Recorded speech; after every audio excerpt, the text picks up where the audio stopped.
Hello friends, today we're going to be talking about what to do when your sales team isn't performing. What do you do when your sales team isn't performing? Well, by the end of this video, I'm going to break down exactly what to do if your sales team isn't performing at the level that you want them to. And I'll even share with you a breakthrough that I had to lift our own sales team out of a slump and onto success.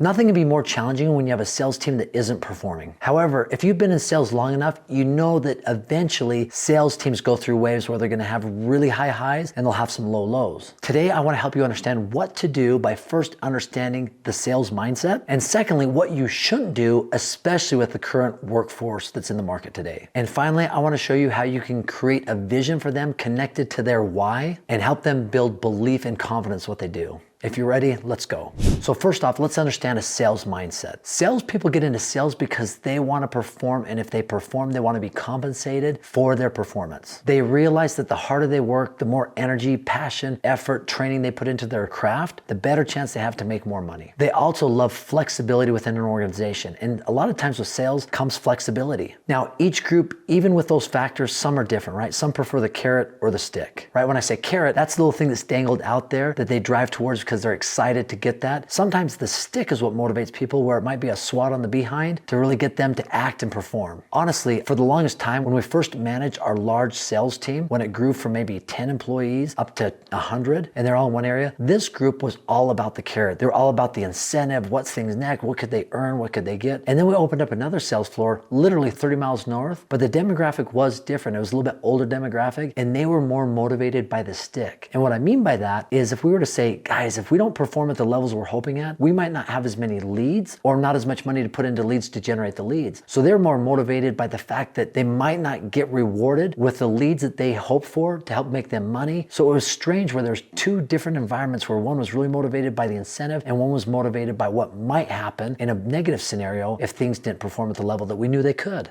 So now that we've talked about a sales mindset and what motivates them, what they're thinking about, let's talk about what you should never ever do. And I think this is so important for today's workforce. So think about today's demographic of people that are in the workforce versus what it was 10, 20, 30 years ago. They might have more challenges, but they definitely have some positives associated with this group. But there's definitely things that I've seen over my career that I saw maybe 20 or 25 years ago that I would never do today with the workforce that's out there today. I think gone are those days where you're yelling incessantly and screaming about performance, or you're berating people in front of other people. The workforce today just will not stand for that. I don't know if you've ever seen the movie Glengarry Glen Ross or Boiler Room. I don't think that environment would work with today's workforce. And it shouldn't, right? We shouldn't be that type of group that is just berating or yelling at people. We want to be building them up. A high tide raises all ship. And if we can help them be engaged in that, that's going to be a better motivator in the first place. And I've seen those, and there might have been a time and place for some of that in the past, but it definitely doesn't exist today. I'm a big believer in you praise publicly. And if you do reprimand or criticize, you do it in private with the individual, where you can have a one-on-one conversation. But when people see you praising another person in public, that's energizing. It's exciting. It builds the type of culture that you want and that can thrive. So I've managed hundreds of sales teams over my career. And I remember one time we were in desperate need of elevating a team leader, and we didn't have a best selection, but we had a selection, and we promoted him to a team leader. And he was a really good guy and really did well in sales. And when we elevated him to a team leader, he had thought at that point that he needed to be a completely different person. So he went from that good guy that was in the office to somebody who was stern, a little bit mean, berated his people, condescending. He was like, I'm the boss, I'm your superior, you guys are going to do what I say. Needless to say, that situation did not work out very well, that we had to then demote him to a position of a closer on another team. But we put him with a team leader who was actually the exact team leader we wanted. And sure enough, at some point down the road, after having learned that lesson, he became one of our best team leaders in our organization. So like I said, if you've been in sales long enough, you've seen times where sales have been good and times where sales have been down. So if you're in one of those periods where sales are down, you need to help your team create a vision. Without a vision, most teams are lost, whether it's sports or sales or organizational teams. Without a vision, they really don't have nowhere to go. So the first thing I like to do is, when sales are down, is help them create a vision for them individually as well as their team as a collective unit. So how is that done? I think at an individual level, you connect them back to their why. Everybody has a why. Why do they do what they do every single day? A lot of times in a sales environment, people show up there, they have a why because they want to support their family, or if they don't have a family, they want to earn an income that's going to allow them to do things that they want to do, whether it's retire early or make enough money to buy the things that they really want to enjoy in life. Regardless regardless, they all have a why. So going back and helping each person individually connect to their why is super important, because that is what drives the behavior that you want to eventually get sales from here up to here. And from a macro or team level, I think it's important to establish a cause. And it might be the organizational cause, but if they feel like they've got something that they're all working towards and they have their own individual whys connected on why they're there, why they're showing up, but as an organization or as a team, they are working together for something greater than themselves, that becomes really powerful. It becomes something greater than themselves. At our organization, our motto is helping people realize their full potential. And I'll tell you, when your goal is to help individuals reach their full potential, it's hard to show up to work being angry, upset, negative, because you're thinking about somebody other than yourself. And when you put those thoughts and energy towards others, it's hard to focus those negative feelings on yourself. So an organizational cause can really drive people to perform when sales are down.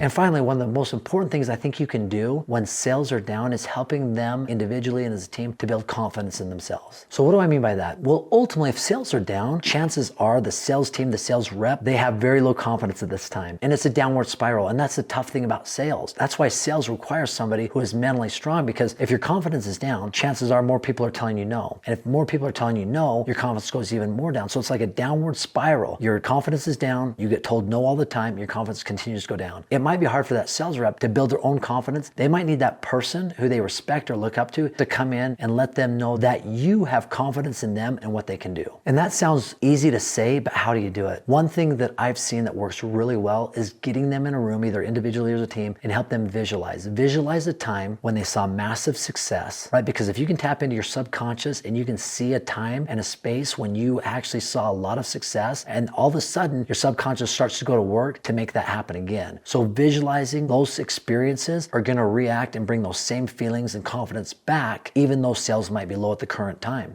I remember a time when sales were down for maybe 2, 3, 4 weeks, maybe it was even a month, but I remember thinking like, there is no way sales should be this low. And really what had happened is our team had lost confidence, right? They'd had a couple bad weeks, had some unfortunate events happen where sales didn't go through. It's kind of like the perfect storm. But I remember going into that group and saying, listen guys, I'm going to take it upon me to get you guys better leads. You deserve it. So all of a sudden I took the responsibility a little bit off of them. I mean, they were hard on themselves. They knew they needed to perform better, but I took the burden off of them to say, this is what I'm going to do. Because I know you guys are so good at what you do that I'm going to go and attract more individuals, better leads to get to you sales reps. And I told them, we're going to forget everything. I only want you to focus on the things you can control. Your attitude, your energy, your work ethic, right? And when they started to do that and they knew that I had their back and I believed in them and that I believed that they were the best at what they did, things started to improve. And we started to focus on metrics that they could control, like phone time and dials and appointments set, rather than sales, because they had had a string of bad luck where sales did not go through and it was completely out of their control. So once again, we harnessed it on things that they could control. And then I really tried to break it down to a micro level, say, listen, I'm going to continue to bring in good leads and I'm not asking you to do $100,000 this week in sales, but we have enough to do $50,000, $60,000. So all of a sudden, rather than something seeing really big that they hadn't hit in a long period of time, but breaking it down to a smaller amount, all of a sudden confidence started to build with all those things that we were doing.